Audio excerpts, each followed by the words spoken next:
अगर आपको लगता है कि आपकी सैलरी और इनकम काफ़ी अच्छी है और फिर भी महीने के एंड में आपके खर्चे मैनेज नहीं हो पाते हैं, या फिर महीने के एंड में अगर आपको कोई चीज़ पसंद आती है, शॉपिंग करनी होती है, या फिर कोई बड़ा खर्चा फ्रेंड्स या फैमिलीज़ फंक्शंस में जाना है, या कार ख़राब हो जाती है, या मेडिकल इमरजेंसी आ जाती है, तो आपको वो खर्चे बड़े डराते हैं और आपकी पॉकेट अलाउ नहीं करती है, आपका हाथ तंग रहता है। तो ये वीडियो आपको ज़रूर देखना चाहिए। तो दोस्तों, मेरा नाम है कुंदन आसरी और मैं स्वागत करता हूँ आपका अपने चैनल में, जहाँ पे हम फाइनेंस और इन्वेस्टमेंट को काफ़ी सिंप्लीफाइड वे में एक्सप्लेन करते हैं। तो दोस्तों, ऐसा क्यों होता है कि हम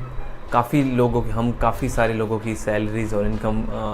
अच्छी खासी होती है, और लाइक जितनी फैमिली साइज़ है, लाइक 2 मेंबर्स 4 मेंबर्स, उसके हिसाब से हम मंथली खर्चे हमारे चल जाते हैं, लेकिन फिर भी मंथ के एंड में जाते जाते लाइक आफ्टर 20 और 25th अगर कोई बड़ा खर्चा। सो दोस्तों, 50-30-20 रूल के अकॉर्डिंग आपकी इनकम को 3 भागों में बांटा गया है, 50%, 30% and then the last 20%। 50% of your income, like अगर आपकी इनकम 1 लाख रुपए है तो 50,000 रुपये आपको मैक्सिमम 50,000 रुपये ही आपको अपनी नीड्स पे स्पेंड करने हैं। उसमें क्या क्या आता है? उसमें आपके रेंट, ईएमआई, अगर आपका घर है या आपने कहीं पर इन्वेस्टमेंट किया हुआ है,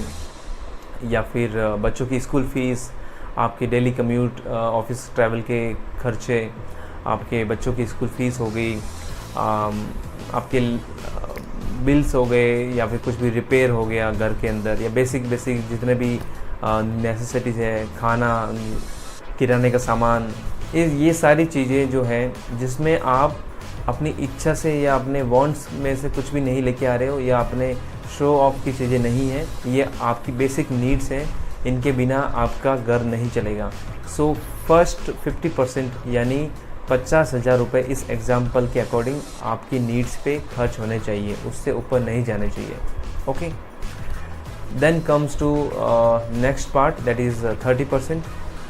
अगर आपकी इनकम 1 लाख रुपए है तो पहला 50,000 रुपये आपने अपनी नीड्स पे खर्च कर लिया, और जो सेकंड पोर्शन है आपकी इनकम का, वो आप खर्च करोगे आपकी वांट्स पे, यानी कि आपकी लाइफस्टाइल पे। देखो, आप कमाते हो 1 लाख रुपए या जो भी आपकी इनकम है, तो आप थोड़ा बहुत शौक मौज या अपनी इच्छाएं भी तो पूरी करने वाले हो। सो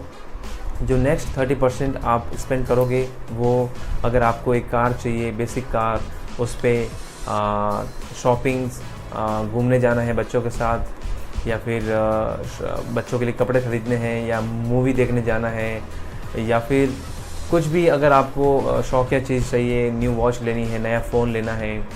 या आपको ऐसी कोई चीज़ें पसंद आती हैं जो कि आपकी लाइफस्टाइल का पार्ट है, जिसको ऐड ऑन करने से, जिसको बाय करने से, जिसके होने से आपकी लाइफस्टाइल एनहेंस होती है, वो आपके 30% में आएगा। आपकी कोई भी शौक या चीज़, फ़ोन, कार, घड़ी, शॉपिंग, घूमना, ट्रैवल। ओके, एंड एक और चीज़ दोस्तों, जो फर्स्ट 50% था उसमें नेसेसिटीज़ में आपके हेल्थ इंश्योरेंस, मेडिकल इंश्योरेंस सारे आते हैं। ओके, वो चीज़ मैं ऐड करना भूल गया था। And now comes the last portion, out of 1 lakh rupees या फिर 20% ऑफ योर इनकम आपको मिनिमम सेव करना ही चाहिए every month, no matter what. आपको मेक श्योर करना है कि at least 20% of your income savings में जाए ही जाए, इसमें कोई भी कॉम्प्रोमाइज़ नहीं होना चाहिए। चाहे आपको अपने वांट से कम करना पड़े या आपकी नीड से कम करना पड़े, लेकिन 20% आपको हर मंथ सेविंग करनी चाहिए। उसके बाद में आप उस पैसों को आगे इन्वेस्ट भी कर सकते हो, जब एक लमसम अमाउंट आपके पास इकट्ठा हो जाए, या एवरी मंथ आप SIP के रूप में इन्वेस्ट कर सकते हो। अब दोस्तों, दिक्कत ये आती है कि कई बार बोलते हो कि मेरा एक ही अकाउंट होता है, उसी अकाउंट से मैं अपनी वांट्स, नीड्स और पैसे सेविंग्स भी करता हूँ, और वही मेरा सेविंग अकाउंट भी है, और SIP भी उसी अकाउंट से हो रही है, म्यूचुअल फंड्स भी उसी अकाउंट से हो रहा है, और कई बार जब पैसा दिखता है उसमें तो आप ओवर स्पेंडिंग कर लेते हो। सो दोस्तों, इसके लिए जो सॉल्यूशन मैं बताने वाला हूँ वो कुछ इस प्रकार है। आप 3 अकाउंट ओपन करिए अपनी नेसेसिटीज़ के लिए, अपनी बॉन्ड्स के लिए और अपने इन्वेस्टमेंट के लिए। तीनों अकाउंट्स में उतना ही पैसा रखिए जितना आपको उस मंथ में इन्वेस्ट करना है या फिर उस मंथ में स्पेंड करना है। अगर एक्स्ट्रा अमाउंट, ये हमारी मेंटालिटी है और ये हमारी हैबिट भी है, अगर हम अकाउंट में पैसा देखते हैं और फॉर एग्ज़ाम्पल मंथ एंड में अगर हमें कुछ चीज़ पसंद आती है या कहीं घूमने का मन करता है, बाहर खाना खाने का मन करता है, बट हमारे जो नेसेसिटीज़ और हमारे बॉन्ड्स में से पैसा ऑलरेडी जा चुका है, फिर भी